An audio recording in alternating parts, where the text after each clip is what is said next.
Hello बच्चों, चलिए प्रश्न को पढ़ते हैं। एक फैराडे विद्युत धारा प्रवाहित करने पर प्राप्त मात्रा बराबर होगी।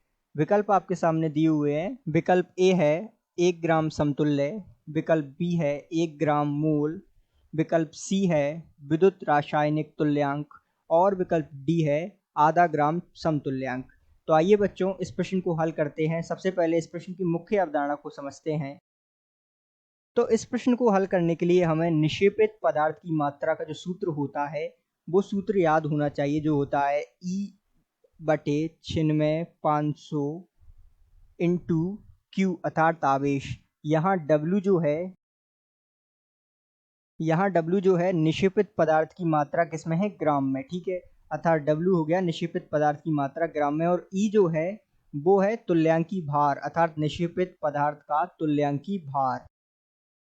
अब हमसे प्रश्न अनुसार कहा है कि एक फैराडे, ठीक है, तो एक फैराडे विद्युत धारा प्रभावित करने के लिए हमें आवेश कितना हो गया। एक फैराडे में हम जानते हैं आवेश होता है 96,500 कुलाम। तो अर्थात Q का मान हमारे पास आ गया 96,500 कुलाम। तो हम जो है सूत्र के प्रयोग से इसको हल करेंगे आगे। तो आइए मान रखते हैं अर्थात W बराबर निक्षेपित पदार्थ की मात्रा ग्राम में बराबर E अर्थात निक्षेपित पदार्थ का तुल्यांकी भार, और ये हो गया 96,500, और जो है आवेश की मात्रा एक फैराडे में हमने अभी ज्ञात की 96,500। ठीक है, तो ये जो है यहाँ से इस प्रकार कट जाएगा और W बराबर E अर्थात निक्षेपित पदार्थ की ग्राम में मात्रा बराबर हो जाएगा तुल्यांकी भार। अब जैसा कि हम जानते हैं कि E अर्थात जो तुल्यांकी भार का सूत्र होता है वो होता है भार बटे, प्रकार जो है E अर्थात ग्राम तुल्यांक का सूत्र हो गया भार बटे तुल्यांकी भार। तो यहाँ से जो है हमने W बराबर E से प्राप्त किया कि भार और तुल्यांकी भार जो है बराबर है। तो अर्थात एक फैराडे विद्युत धारा में प्रवाहित जो मात्रा होगी वो उसके 1 ग्राम तुल्यांक के समतुल्य हो जाएगी। ठीक है, तो ये जो है